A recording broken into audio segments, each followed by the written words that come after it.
కదా సార్? శ్రీధర్ గారు, మీ మాట తప్పకుండా. నేను కూడా ఎల్ఏ మినిస్టర్గా పనిచేసిన ఒక్క సబ్జెక్ట్కే పరిమితం అవుతా, కాకపోతే ఆన్సర్ ఇస్తే సంతోషపడతాను.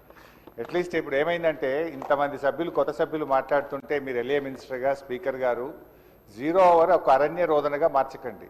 ఏదో మాట్లాడినామంటే మాట్లాడడం కాదు, ఆన్సర్ రావాలి.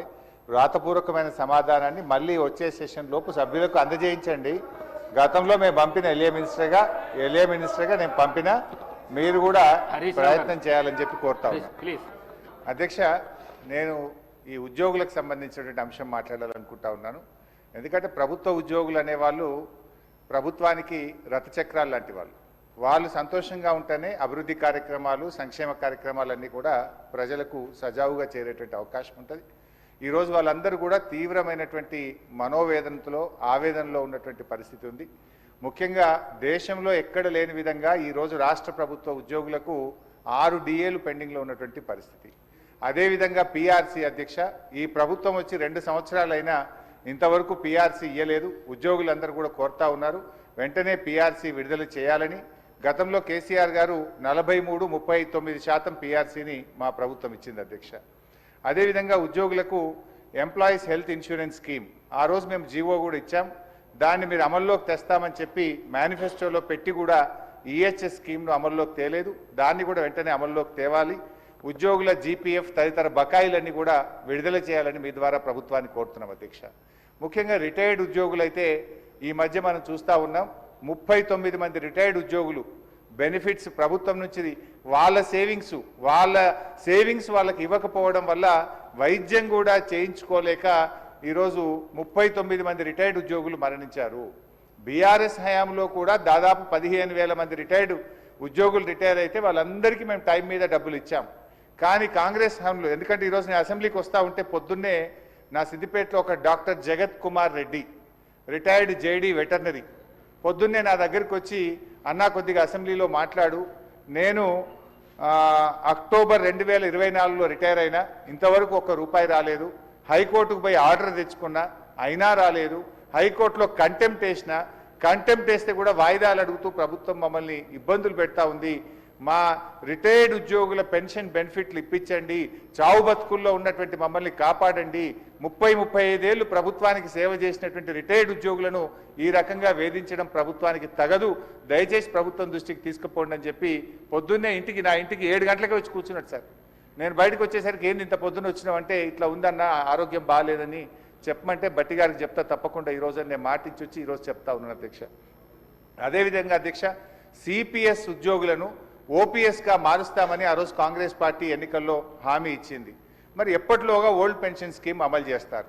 మరి ఈలోపు గత 2 సంవత్సరాల నుంచి సిపిఎస్ కింద రాష్ట్ర ప్రభుత్వం కట్టాల్సిన కాంట్రిబ్యూషన్ డబ్బులను కూడా మీరు కట్టకుండా దాన్ని దారి మళ్లిస్తా ఉన్నారు. అసలు కాంట్రిబ్యూషను కట్టలేరు, ఓపీఎస్ తేకపోవడం వల్ల 2 లక్షల మంది సిపిఎస్ ఉద్యోగుల భవిష్యత్తు ఈరోజు ప్రశ్నార్థకంగా మారుస్తా ఉన్నారు. దయచేసి సిపిఎస్ కాంట్రిబ్యూషన్ కట్టండి, ఓపీఎస్ విధానాన్ని ఇచ్చిన మాటకు కట్టుబడి తక్షణమే అమల్లోకి తేవాలని చెప్పి మీ ద్వారా కోరుతున్నాం అధ్యక్ష. అదేవిధంగా పోలీస్ డిపార్ట్మెంట్లో కూడా అధ్యక్ష సరెండర్ లీవులు 5 సరెండర్ లీవులు పెండింగ్లో ఉన్నాయి. టీఏలు రావట్లేదు, డిఏలు రావట్లేదు, స్టేషన్ అలవెన్స్ రావట్లేదు. మొన్న ఒక జూబ్లీ హిల్స్ ఎలక్షన్ ఉంటే యూసఫ్ గూడ బటాలియన్ మాత్రం సరెండర్ లీవులు, టీఏ-డిఏలు ఇచ్చిండ్రు. రాష్ట్రంలో 1,00,000 మంది పోలీసులకు సరెండర్ లీవులు, టీఏలు, డిఏలు రాక ఇబ్బందులు పడతా ఉన్నారు. దయచేసి పోలీసులను కూడా ఆదుకోవాలని, గతంలో నేను ఫైనాన్స్ మినిస్టర్గా ఉన్నప్పుడు ఎప్పటికప్పుడు సరెండర్ లీవులు, టీఏ-డిఏలు ఇచ్చాం. ఈ ప్రభుత్వం వచ్చిన 2 సంవత్సరాల నుంచి పెండింగ్లో ఉన్నాయి కనుక వాటిని విడుదల చేయండి. ఇలా పోలీసులు కూడా తీవ్రమైనటువంటి ఆవేదనలో ఉన్నారు. పోలీసులకు ఉండే ఆరోగ్య భద్రత స్కీమ్ కూడా బంద్ చేసిండ్రు. మీరు ₹1,00,000కే పరిమితం చేసిండ్రు. పోలీస్ కానిస్టేబుల్ చాలా ఇబ్బంది పడతా ఉన్నారు. ఆరోగ్య భద్రతను పునరుద్ధరించండి, గతంలో మాదిరిగా కార్పొరేట్ వైద్యం పోలీసులకు అందించాలని చెప్పి కోరుతూ కాంగ్రెస్ పార్టీ ఎన్నికల మేనిఫెస్టోలో తక్షణమే మేము ఉద్యోగులకు పిఆర్సీ ఇస్తాము, పెండింగ్ డిఏలు ఇస్తాము, బకాయిలు ఇస్తాము, ఓపీఎస్ తెస్తామని మాట ఇచ్చి ఈరోజు కాంగ్రెస్ పార్టీ 2 ఏళ్లైనా అమలు చేయకుండా మోసం చేస్తూ ఉంది. జరిగిన అన్యాయం ఇప్పటికే చాలా జరిగింది. తక్షణమే ఇప్పటికైనా ఉద్యోగులకు, రిటైర్డ్ ఉద్యోగులకు, పోలీసులకు ఇచ్చిన హామీకి కట్టుబడి మేలు చేయండి అని చెప్పి మీ ద్వారా ఆర్థిక మంత్రి, డిప్యూటీ సీఎం గారిని నేను కోరుతా ఉన్నా అధ్యక్ష. అధ్యక్ష, గౌరవ సీనియర్ శాసనసభ్యులు హరీష్ రావు గారు ప్రస్తావన చేసిన అంశాలన్నిటిని కూడా నోట్ చేసుకున్నాం అధ్యక్ష. కానీ సభ దృష్టికి కొన్ని విషయాలు ఈరోజు హరీష్ రావు గారు వారి పార్టీకి సంబంధించి ఉద్యోగస్తుల గురించి వారి సంక్షేమం గురించి మాట్లాడుతున్నారంటే ఏ విధంగా ఉందంటే దయ్యాలు వేదాలు వలికినట్టు ఉంది అధ్యక్ష. ఉద్యోగస్తులకి ప్రతి నెల వారి జీతభత్యాలకు సంబంధించి 20 తారీఖు వరకు జీతాలు ఇయ్యలేని పరిస్థితుల్లో వారి ప్రభుత్వం నడిపారు. ఇప్పుడు వారి ఉద్యోగస్తుల గురించి మాట్లాడుతూ ఉన్నారు అధ్యక్ష.